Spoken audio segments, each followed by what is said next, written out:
Welcome to this explainer. Today, we're embarking on a breathtaking ascent into the extreme geography and the incredibly rich culture of Southern Tibet.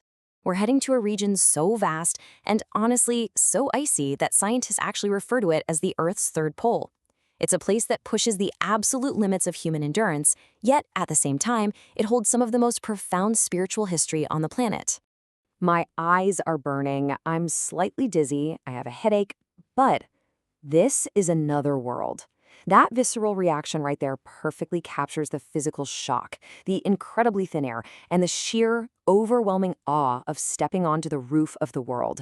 As we'll see today, that altitude is absolutely no joke, but the reward, well, it's a landscape that feels completely otherworldly. Okay, so let's dive right into this. We're going to structure our exploration today as a progressive climb. But before we start going up, keep in mind that this entire towering landscape was forged by a massive, violent, ancient collision between the Indian and Eurasian tectonic plates. We're going to journey from the sacred high-altitude lakes that were pushed up into the sky by those tectonic forces, all the way into the lethal, towering shadow of Mount Everest. Part 1. Sacred Turquoise Waters.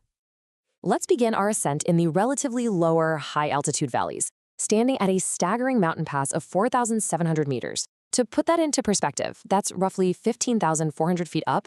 You can physically feel the altitude and the biting cold before you even get close to the water's edge. At this height, visitors frequently report feeling instantly dizzy or even a little tipsy just from stepping out of a vehicle. Your body is suddenly working in overdrive just to pull in enough oxygen. But then you look down and you instantly see why people brave this thin air. This is Yamdrok Lake. It's one of the 4 most sacred lakes in all of Tibet, and it's deeply revered as a literal manifestation of feminine divine energy. The glassy calmness and those otherworldly turquoise waters offer this profound sense of peace and spiritual nurturing. It draws devoted locals and awestruck travelers alike. It truly is a sanctuary. Now, to survive in this harsh, oxygen-deprived environment, locals can't exactly just eat a light salad. They rely heavily on a deeply traditional, fat-rich diet designed specifically to keep their bodies warm and fueled. First up, you've got tsampa, which is a heavy roasted barley dough that provides massive essential carbohydrates.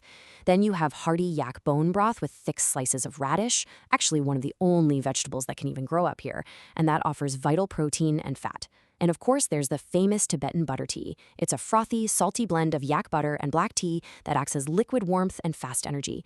The crucial takeaway here is that every single calorie in this ecosystem is strictly engineered for survival. Moving on to Section 2, the Panchen Lamas seat.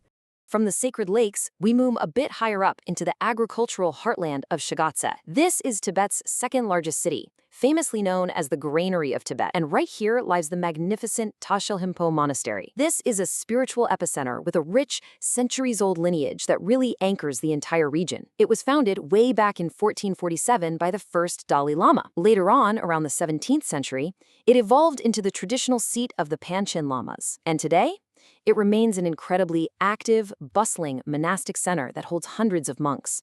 The sprawling architecture of this monastery is breathtaking.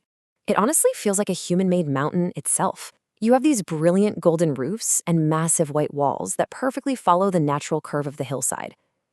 Inside its grand halls, there is a towering 26-meter-tall golden Maitreya Buddha statue. The sheer scale and the intricate details, which are completely covered in gold and gemstones, are specifically designed to make you feel tiny, yet simultaneously deeply connected to the divine. What's truly fascinating, though, is how the monks balance their ancient, rhythmic morning prayers with the totally normal daily chores and realities of the modern world. Before sunrise, the monastery fills with the low, meditative hum of morning pujas, the beating of drums, and the blowing of conch shells. But once the sun is up, these exact same monks are sweeping courtyards, hauling gravel for construction, and yes, checking their smartphones. It's a living, breathing community that seamlessly blends centuries-old devotion with 21st century life. Section 3. The Shadow of Everest. So now we push from the spiritual haven of Shigatse into the most physically punishing, legendary realm on Earth. Just getting to Everest Base Camp is an arduous test of human endurance. Every single step demands maximum focus, and your lungs literally scream for oxygen. The journey takes 14 grueling days of continuous trekking. You have to endure freezing temperatures that just bite right through your layers of clothing. At this extreme altitude, oxygen levels drop so drastically that your body essentially functions as if you were breathing with just one lung. I mean, just imagine trying to carry your own body weight under those conditions. As you cross into the 5,384-meter mark at base camp, which is over 17,500 feet, the absolute physical danger of this extreme environment becomes impossible to ignore. Severe headaches and mountain sickness are constant looming threats. At this height, you aren't just visiting nature anymore. You are surviving it. The trail to the base is marked by somber stone memorials dedicated to fallen climbers, draped in colorful prayer flags that snap fiercely in the harsh wind. These markers serve as a stark, heartbreaking reminder of the mountain's lethal power and the tragic cost of the ascent.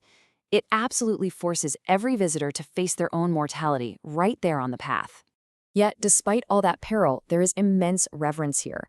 For the local Sherpas, some of whom have successfully summited multiple times, the mountain, which they know as Chomolungma, is deeply respected as a sacred, life-giving force. As one veteran Sherpa beautifully put it, Everest is a god. She gave me a new life. They don't see it as a giant rock to be conquered, but as a divine entity that demands respect. Which brings us to our final section, the edge of the earth. Reaching the base of the summit truly feels like approaching the very edge of the earth. You are surrounded by absolute geographic majesty, standing tiny and vulnerable before nature's greatest monolith. The air is dangerously thin, but the exploratory and scientific awe of this place is just undeniable. Seeing firsthand how those tectonic forces push this massive rock to pierce the deep blue sky is a sight that completely redefines your place in the universe. And that brings us to our ultimate takeaway. It leaves us with a profound mystery to ponder. What is it about this dangerous, breathtaking rooftop of the world, from the freezing, sacred turquoise waters of Yamdrok to the chanting monks of Shigatse to the deadly slopes of Everest, that relentlessly calls out to the human spirit? Why do we continually seek out the very edge of the earth, knowing full well the risks involved? Think about that the next time you look up at the clouds. Thanks for exploring this amazing region with me today.